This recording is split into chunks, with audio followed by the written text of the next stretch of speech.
Hi friends, मैं doctor Vinod Sharma from सेहत clinic.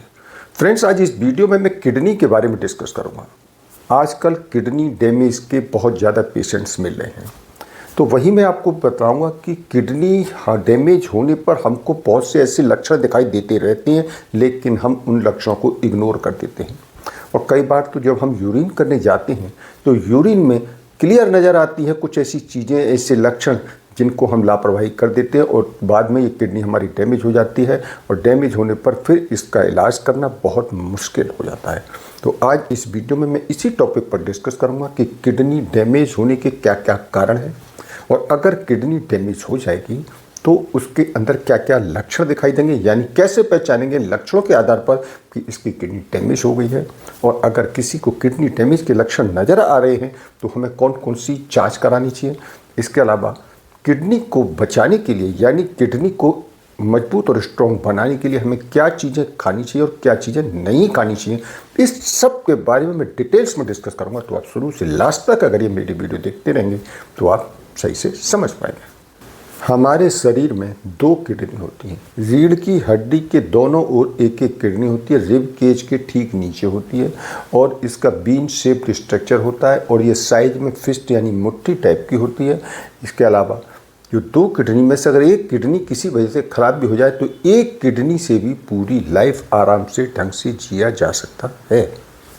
Kidney का जो काम है ब्लड को फिल्टर करने का काम होता है। एक दिन में ये 50 गैलन यानी 180 लीटर ये फिल्टर करता है। ये ब्लड को फिल्टर करके बॉडी के जितने भी टॉक्सिन्स हैं और एक्स्ट्रा लिक्विड है उनको यूरिन के थ्रू बाहर निकालने में हेल्प करता है। तो फ्रेंड्स, हम सबसे पहले डिस्कस करते हैं किडनी का काम क्या है, यानी किडनी के फंक्शन के बारे में। देखिए, ब्लड में जितने भी वेस्ट प्रोडक्ट्स आ जाते हैं जैसे यूरिया है, क्रेटिनिन वगैरह, ये जितने भी बेकार के पदार्थ हैं इन सबको फिल्टर करके बॉडी से बाहर निकालने का काम करती है और यूरिन के रूप में ही बाहर निकालती है। इसके अलावा कई बार जब बॉडी में एक्स्ट्रा वाटर जब इकट्ठा हो जाता है तो एक्स्ट्रा वाटर को भी निकालने में हेल्प करती है। इसके अलावा ये हमारे ब्लड प्रेशर को कंट्रोल करने में हेल्प करती है, क्योंकि किडनी एक रेनिन नाम का हार्मोन्स बनाती है जो ब्लड प्रेशर को कंट्रोल करने में हेल्प करता है। इसके अलावा ये कुछ हार्मोन्स का प्रोडक्शन करती है जैसे EPO एरिथ्रोपाइटिन, ये आरबीसी के प्रोडक्शन के लिए बोन मैरो को स्टिमुलेट करती है। इसके अलावा कैल्सीट्रॉल जो कि active form of vitamin D है, ये हेल्प करता है कैल्शियम के एब्जॉर्प्शन में और बोन हेल्थ में। इसके अलावा ये एसिड और बेस यानी अम्ल और क्षार के बैलेंस को बना करके बॉडी का pH लेवल मेंटेन रखने में हेल्प करती है। इसके अलावा ये बॉडी में सोडियम, पोटेशियम, कैल्शियम और वाटर के बैलेंस को बनाए रखने में हेल्प करती है। तो फ्रेंड्स, अब हम डिस्कस करते हैं किडनी खराब होने के कारण के बारे में, यानी क्या क्या कारण है जिनकी वजह से किडनी खराब हो जाती है। देखिए, किडनी खराब होने के बहुत से कारण हैं। एक तो सबसे बड़ा कारण डायबिटीज़ है। अगर किसी का ब्लड शुगर लेवल बहुत हाई रहेगा और लंबे समय तक रहेगा तो उसकी किडनी खराब हो सकती है। इसके अलावा अगर किडनी में स्टोन काफ़ी लंबे समय तक रहेगी और बहुत बड़े साइज में अगर स्टोन रहती है लंबे समय तक तो उसकी किडनी खराब हो सकती है, या बड़े हुए प्रोस्टेट के कारण, प्रोस्टेट कैंसर के कारण भी किडनी खराब हो सकती है। इसके अलावा अगर ब्लड प्रेशर हाई रहेगा और आप उसको ट्रीटमेंट नहीं कराएंगे और बहुत ज़्यादा अगर हाई रहता है तो किडनी खराब हो सकती है। इसके अलावा अगर बहुत लंबे समय तक अगर UTI यानी यूरिनरी ट्रैक्ट इन्फेक्शन की प्रॉब्लम रहेगी लंबे समय तक, तब भी आपकी किडनी खराब हो सकती है। इसके अलावा ग्लोमेरुलोनेफ्राइटिस के कारण भी किडनी खराब हो सकती है। इसके अलावा लंबे समय तक पेन किलर मेडिसिन लेना या एंटीबायोटिक मेडिसिन लेने के कारण भी आपकी किडनी खराब हो सकती है। इसके अलावा पॉलीसिस्टिक किडनी डिजीज़ के कारण भी किडनी खराब हो सकती है। इसके अलावा कुछ ऐसी कॉन्ट्रास्ट डाई होती हैं जो कि इमेजिंग में यूज की जाती है तो उनके कारण भी किडनी खराब हो सकती है।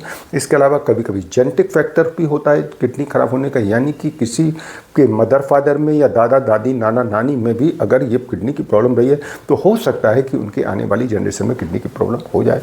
या कई बार बहुत ज़्यादा नमक लेने के कारण उनका ब्लड प्रेशर बढ़ता है जिसके कारण ब्लड प्रेशर के कारण उनकी किडनी खराब हो सकती है। या कई बार डिहाइड्रेशन भी किडनी खराब का एक कारण है। तो फ्रेंड्स, अब हम डिस्कस करते हैं किडनी खराब होने के लक्षण के बारे में। यानी अगर किसी की किडनी खराब होती है तो उसके शरीर में क्या लक्षण दिखाई देंगे। देखिए, किडनी खराब होने पर सबसे पहले तो यूरिन पर ध्यान दीजिए। अगर आपकी यूरिन में झाग आ रहे हैं, बुलबुले आ रहे हैं, यूरिन में ब्लड आ रहा है, या यूरिन बहुत ज़्यादा आ रहा है या बहुत ज़्यादा कम आ रहा है। इसके अलावा अगर यूरिन का कलर डार्क हो गया है तो हो सकता है कि आपकी किडनी डैमेज का ये लक्षण हो। इसके अलावा दूसरी पहचान आंखों से कर सकते हैं। आंखों के आसपास स्वेलिंग आ जाती है। स्वेलिंग किस लिए आती है? क्योंकि किडनी के फिल्टर खराब होने के कारण प्रोटीन लीक होकर के ब्लड में आ जाती है, और ब्लड में आ जाती है तो उसकी वजह से आंखों के आसपास सूजन आ जाती है। इसके अलावा हाथों में, पैरों में, टखनों में भी सूजन हो सकती है। इसके अलावा बॉडी की जो स्किन है ड्राई होने लगती है और उस पर ईचिंग होने लगती है। अब ये क्यों होती है? देखिए, बॉडी में जब इलेक्ट्रोलाइट इम्बैलेंस हो गया उसकी वजह से बॉडी में डिहाइड्रेशन हो जाता है। और डिहाइड्रेशन हो गया तो जो बॉडी में वेस्ट मटेरियल है वो सारे इकट्ठे होने लगते हैं, यानी वो बॉडी से बाहर नहीं निकल पाते हैं, जिसके कारण स्किन पर ड्राइनेस आ सकती है, ईचिंग हो सकती है और भी स्किन से रिलेटेड प्रॉब्लम हो सकती हैं। इसके अलावा मसल्स में क्रैम्प्स हो सकती हैं, क्योंकि देखिए, मसल्स में क्रैम्प से बचने के लिए सबसे पहले तो हमें कुछ मिनरल्स जैसे सोडियम है, पोटेशियम है, कैल्शियम, इन सब की जरूरत पड़ती है। अब किडनी खराब हो गई, किडनी खराब होने के कारण क्या होगा कि मिनरल्स इम्बैलेंस हो गए, और इम्बैलेंस होने के कारण मसल्स में क्रैम्प्स की शिकायत हो सकती है। इसके अलावा शरीर में थकान हो सकती है, कमजोरी हो सकती है, क्योंकि किडनी खराब होने के कारण खून की कमी हो जाती है, और खून की कमी से थकान और कमजोरी हो सकती है। इसके अलावा सांस लेने में परेशानी हो सकती है, सांस फूलने की शिकायत हो सकती है, क्योंकि बॉडी में जब फ्लूइड जमा हो जाएगा तो फ्लूइड जमा होने के कारण सांस फूल सकती है। इसके अलावा किडनी खराब होने से चक्कर की शिकायत भी हो सकती है, यानी आपको चक्कर आ सकते हैं, क्योंकि जब किडनी खराब हो जाती है तो टॉक्सिन्स हमारे ब्लड से फिल्टर नहीं हो पाते हैं, जिसके कारण हमारे अंदर भूख की कमी हो जाती है, और भूख की कमी होने पर हमको कमजोरी और चक्कर की शिकायत हो सकती है।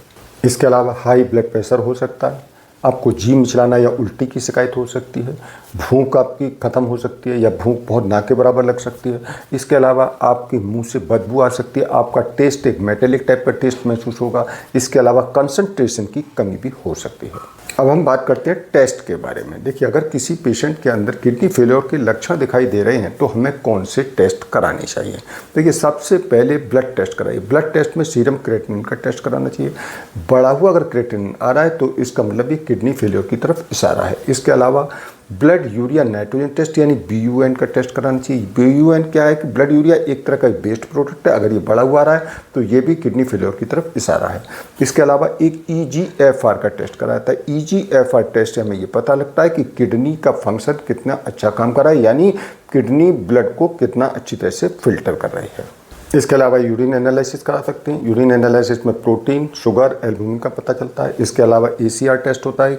इसके अलावा अगर ज़रूरत होती है तो डॉक्टर आपको अल्ट्रासाउंड करा सकते हैं, CT स्कैन करा सकते हैं, MRI करा सकते हैं।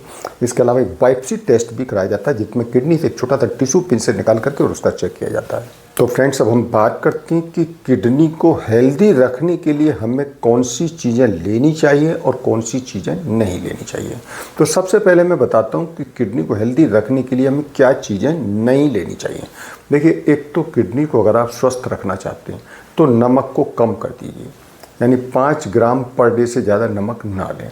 इसके अलावा प्रोटीन वाली डाइट भी कम लें, क्योंकि ज़्यादा प्रोटीन लेने से ये हमारी किडनी पर दबाव डालता है, जिसके कारण हमारी किडनी खराब हो सकती है। तो रिच प्रोटीन वाली डाइट जैसे अंडा है, पनीर है, दाल है, रेड मीट वगैरह ऐसी चीज़ें ना लें। इसके अलावा प्रोसेस्ड फूड और कोल्ड ड्रिंक को भी अवॉइड करें। इसके अलावा एल्कोहल और स्मोकिंग को अवॉइड करें, और बिना डॉक्टर की सलाह के ज़्यादा पेन किलर मेडिसिन लेना या ज़्यादा एंटीबायोटिक्स का लेना, इस तरह की चीज़ों को भी अवॉइड करें। अब बात करते हैं किडनी को हेल्दी रखने के लिए क्या क्या चीज़ें लें। देखिए, किडनी को हेल्दी रखने के लिए सबसे पहले तो फ्रूट्स एंड वेजिटेबल्स को अपनी डाइट में बढ़ा दें। इसके अलावा ब्लड प्रेशर और शुगर, इन दो को कंट्रोल में रखें। इसके अलावा डेली एक्सरसाइज करें, 2 से 3 लीटर पानी पिएं और नींद पूरी लें। तो फ्रेंड्स, अब ये वीडियो मेरी यहीं एंड होती है, और मेरी वीडियो से रिलेटेड आपको कोई भी क्वेश्चन पूछना है तो कमेंट बॉक्स में जाकर पूछ सकते हैं। और आपको ये मेरी वीडियो पसंद आई है तो इस मेरी वीडियो को लाइक करें, ज़्यादा से ज़्यादा लोगों को शेयर करें, जिससे ज़्यादा लोग भी अपनी किडनी को हेल्दी रख सकें। और फर्स्ट टाइम अगर आप मेरे इस चैनल पर आएँ तो मेरे इस चैनल को सब्सक्राइब करें, और जो बेल आइकन दिखाई दे रहा है इस बेल आइकन को क्लिक करें, जिससे मेरी आने वाली हर नई वीडियो का नोटिफिकेशन सबसे पहले आपको मिलता रहे। तो ठीक है दोस्तों, मिलते हैं नेक्स्ट वीडियो में। तब तक ओके बाय।